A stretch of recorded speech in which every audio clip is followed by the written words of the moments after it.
I got shot in the head, got some graves some other places. Okay, we gonna talk about play. All right, listen to this. There was a guy named Barry Gordy, and you know who Barry Gordy is. Mm-hmm. Now, I went in the room with Barry Gordy, but everybody knew that Barry Gordy gets both sides of the fence, they always say.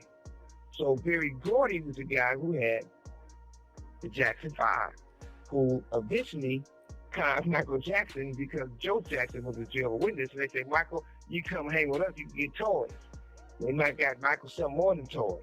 Then there was Quincy Jones with Michael. And you know exactly where I'm going with this. Next thing you know, Michael Jackson, allegedly, they said he started partying with younger boys.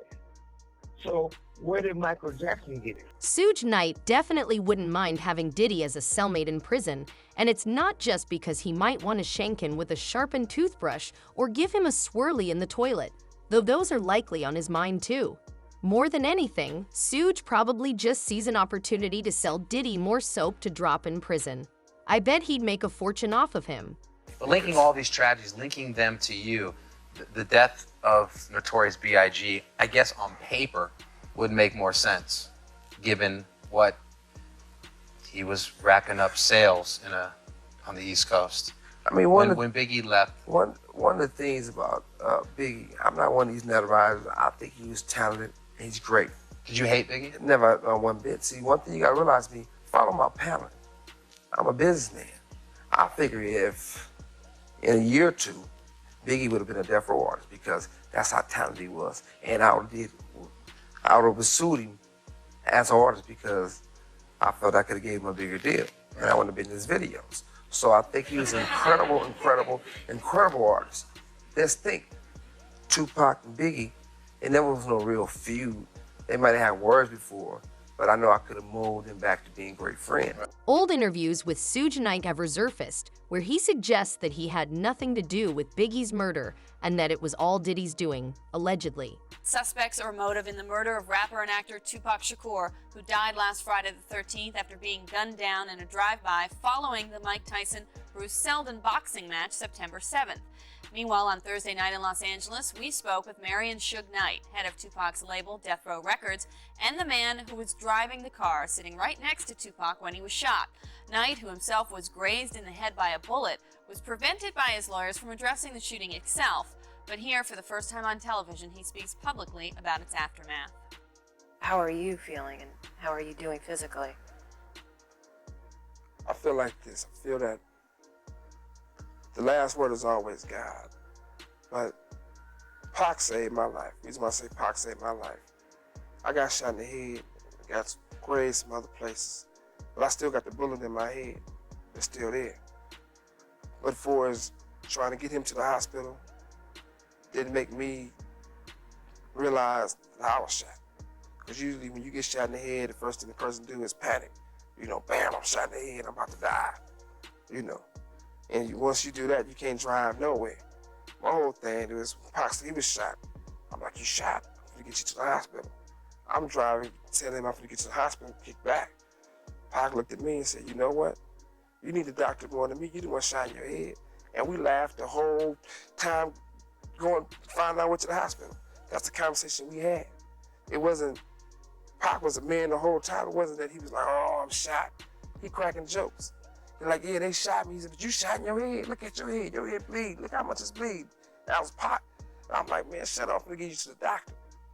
So he was conscious on the way to the hospital? He was conscious on the way to the hospital. He was conscious in the ambulance. He was conscious after they did the surgery. What was the last thing that he said to you? They love me. We was in, we was going in, we was on a thing that was getting there. I'm like, Pac, you be the last one left. When we talk, this is how we talking. I said, homie, I'm straight. I love you, homie. I'm gonna be straight. I love you too. That's what it was. There was a report earlier this week in the New York Post that Tupac was looking to leave Death Row Records. Mm-hmm. Is that true? You should answer that. You don't take a person like Tupac who, if you listen to every song on All Eyes on Me, every song on Machiavelli, every time he do an interview, what's the first thing he say? Death Row. Tupac loved Death Row. Tupac loved me, I loved him. I mean, Tupac took Death Row to the next level. I mean, we worked hard and we laid the foundation down, and Snoop took the baton, he ran with it, and he did a great job with it. When Tupac got the baton, not only did he win the race, he finished so fast he was able to sit back and drink some Thug Passion and come up with another plan. I mean, if you'd asked Tupac that question, then was he planning on leaving Death Row, he definitely would cuss you out. A lot of people in the hip-hop community have said that this incident will change hip-hop. This is a really landmark event, tragic event at that, and that the music will probably never be the same. Do you see the direction of Death Row changing? Is there going to be a different type of music put out? Not at all. We're going to do the same thing we've been doing and sell records, like I said before. My main goal is to fulfill Tupac's dreams. And Tupac would definitely never want the music to change or the style. So we're going to keep it the way he would like it. Who killed Tupac and Biggie? You know, I think both of these dudes were assassinated in some kind of way. More Biggie than Tupac. I think Tupac might got killed by a dude that they had an incident with earlier that day. But Biggie's seems a little JFK. Governmental to me.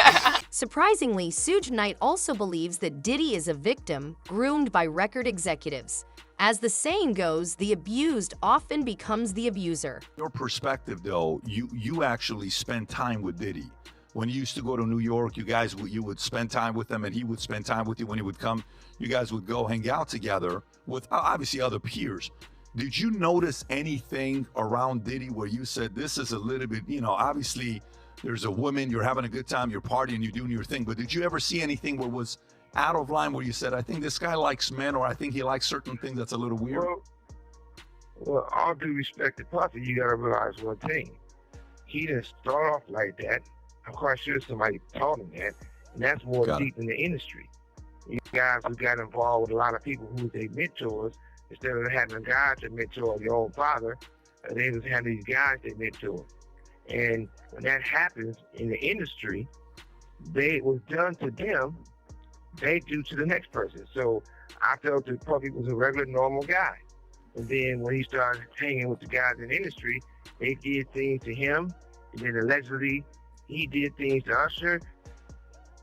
It goes on and on. Well, we got to stop this pointing the finger at the person who gets caught with their hand in the cookie jar. Where did it start from? And see, people don't want to touch on those angles that just started being the major executives who run these labels. So you guys want to speak on the people who got thrown on the bus, the sacrifice lamb. Okay, well, that's actually very insightful for you to give that perspective. So if you're saying what Diddy did to Usher or what Diddy did to Bieber, that we've seen these videos, not necessarily what he did, but the stories where he's living with them at 13. If he was their mentor, who was Diddy's mentor? We know some of the big names. I'm just curious if you have any names. You don't seem like somebody... Well, number one was Clyde Davis. And you got to understand one thing. If Death Row, when I started Death Row, you got to remember one thing. I didn't have no co-prime and nobody else. I started that company on my own and grabbed Dr. Dre. At the end of the day, it was like this. When you have, say Universal is one big company. Doug Morris is the man at the time. Jimmy Iovine's in. If Doug Morris give Puffy a deal worth a whole lot of money, and the album didn't recoup, otherwise they should like flop didn't recoup, they're not going to give you no new money if they don't recoup the old money. But Puffy was able to go to the same umbrella and go to Jimmy and get just as much shit, even bigger check that Doug gave him, even though have not recouped. Only certain people can get these type of favors.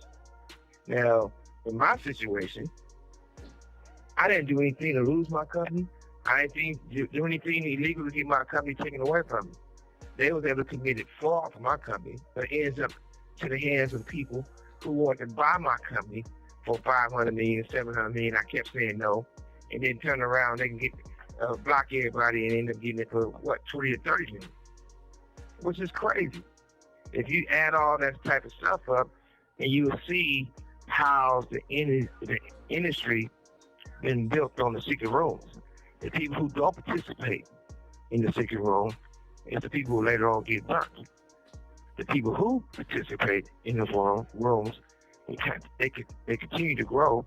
Even when they get caught, they're not really caught, because obviously the puppy knew they was coming to the raid.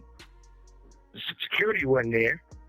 He used to have like 4-6 Muslim guys doing security. They wasn't there. A lot of people wasn't there. How do people know all these things? It wasn't just coincidence, you know? So it's easy to point the finger, but let's look at the whole thing and talk about something where you're going to end. Combs, as having been involved in the conspiracy, also wrote that a bounty was offered for Suge Knight's murder. This is you. And then later on, Kading alleged that Knight hired Wardell Pucci Faust to kill Biggie, Sean Combs' most valuable star, whose murder was done following a party at a Peterson Automotive. You know, that big party, you guys were all there. And then Pucci later survived a murder attempt. But the point here is, with the Biggie story, I followed the Tupac story closely. Do you for a fact know who killed Biggie? Well, one, you know, I could know who killed Biggie, I just don't know. But the thing about this, it was a real sad day, not just for Biggie, but for his family, but for the culture of hip hop. I think that destroyed hip hop with those two murders. And unfortunately, I was incarcerated. I was in the county jail. And I don't know who was having a party, where they was having a party, or who party was. But like I said, I don't like to speculate, so I'm not going to ask guess that I just don't know. And at the same time, it's a rival. But shit, all that I can say is a sad situation. And there's been a lot of different people that say was involved in that. But how would they know where Biggie at to do something to him? I don't think no one person can just say, oh, I can only go do this and get away with it. That sounds real crazy. But who knows? But I know one good thing about it. One day the truth will come out. And the great thing about it, neither one of the murders had anything to do with me. One of the murders, I got a bullet itched in my skull, and I lost millions and millions of dollars, and eventually my freedom and my company by them saying I don't want to have Tupac killed. Then it came to the Biggie story. When it came to the Biggie situation, now I was in the county jail, but after that happened, it was from the county jail. But maybe let me ask another question. What do you think about the speculation, the fact that Diddy had some ties to what happened to Biggie? Do you have anything to speculate there, or not at all? Well, the thing about that, I also heard that. I also heard everybody say, and I think it was a guy, I didn't hear it personally, but they say it all over the internet, his bodyguard said that he had something to do with it. And I never, like I said, me and Puppy is nowhere near friends. The respect for him was left a long time ago. But at the same time, it's a bad man. I don't give a fuck if it's me, him, you. Anytime you think you can play God and take somebody's life, that's a fucked up thing. I might be a lot of shit. One, they ain't smart being stupid, so I'm not stupid. Two, I don't got that type of nuts. You want to see another man lose his life and see this. You know, when you go to funerals and you see what the mothers go through, the family go through, I won't want to see no one go through that. So it'd be crazy if somebody knew. It's just a fucked up thing. And I can't say Puffy did it and Puffy didn't do it. I can't say the cops did this and the cops didn't do it. But what I could say 1,000%, I ain't had to do nothing but shit. And I'm not saying to clear my name and all that shit, because my name was already been dead. And the best person I want to understand me is God. If you know the people that love me, I love them. Yeah. But at the same time, when you look at it, and it's a situation where I think it lets hip hop up, it makes the culture the people up. It kept the thing. When I lost Tupac, it was a long time before I really listened to a lot of rock music. I think I thought about it and think about him all the time. I still do today. And sometimes when I hear somebody say negative things about Pac, I get more mad when they say negative things about Pac before they say negative things about me. Because I'm here. You got something to say about me, and I'm gone. Bless you. You know, but, yeah, man. Tell your life. Tell your story. We still will never be the same around Tupac and Biggie. And I'm gonna end it here because I knew Pac and Biggie loved each other. When I was in a hotel and me and Pac in a hotel and he talking to Biggie before Pac passed away, he wasn't mad at Biggie. He's like, I hate this motherfucker. He was more hurt because he felt that Biggie had something to do with the shit in the studio in New York. And they was talking. I could tell it was two men that cared about each other. And you know me, I'm thinking about making history again. I'm like, man, y'all shit, it seems like y'all love each other with me. Hey, love this shit. I said the best way to end all this is do a 4 CD disc on Death Row. A song with Biggie do a CD, Pac do a CD, and the other two, both of them going back and forth. They just in pockets, they can, you know, let us say what they say. But yeah, that would have been the most incredible thing in the world. Only person, nobody gained nothing. Tupac leaving and Biggie leaving. Only some jealous, nothing, weird motherfuckers. Everybody else can still take that loss to that. Yeah, that was obvious. If Biggie wouldn't have passed away, Puffy would have never been a rapper. So he gained out the situation. I'm not saying he had something to do with it, but he gained out the situation. I lost. I lost my freedom behind Tupac dying. I lost business. I lost house, a whole lot of shit. I lost my freedom. 95% of the reason why I got to the penitentiary is behind the Tupac shit. Even on this case. They brought it up in this case. And whatever wrong with me. But I really appreciate your time. And I would say this no matter what. Nobody would be more happier to see all this truth come to an end and the truth come out and we can move on and we can all heal. It's been a wrong time for Pac, it's been a wrong time for Biggie, and somebody knows something. Suge, back in 15 years ago, it's got to be a while back. A couple times I met you. One time it was through a friend named Jay King, and the other time was on a flight from Burbank to Vegas. You were sitting right next to me, and we're talking years and years ago. Call and your telephone number will be monitored and recorded. I just want to say thanks for making the time to jump on here and have this conversation. Appreciate you, and hopefully we'll do it again sometime in the future. Well, I'm going to say this. I appreciate you. You're the best. Enjoy your show. And I'm doing my own little collect call, you know. And I finally got my Twitter back. I know you get friends with everybody. So you let Elon Musk know that these guys had jacked my Twitter, my official Twitter, and was putting all kind of negative stuff about all these people, and then tried to distort me to get it back, and then keep steady trying to harass me about it.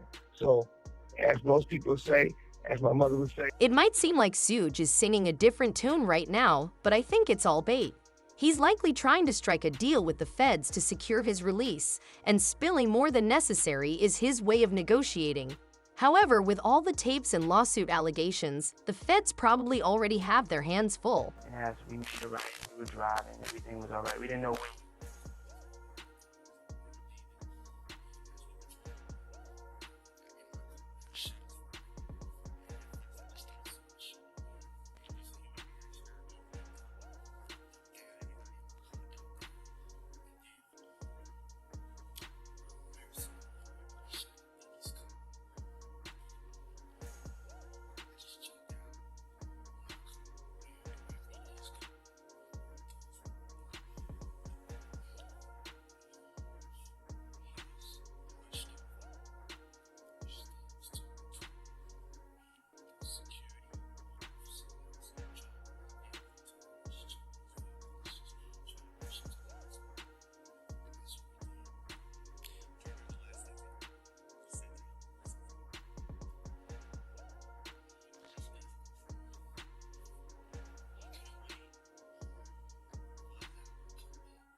God messed up Big legs where he couldn't walk.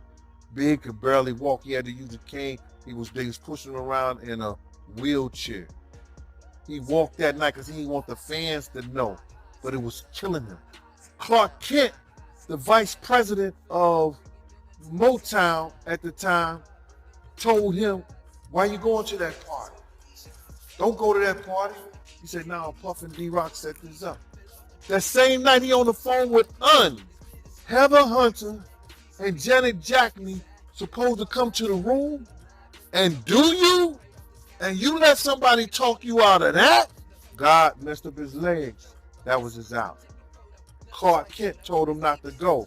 That was his out. Told him not to go. That was his out. Ain't nothing Gene Deal could have said to that boy to stop him from going to the party, because the devil had already planted seeds.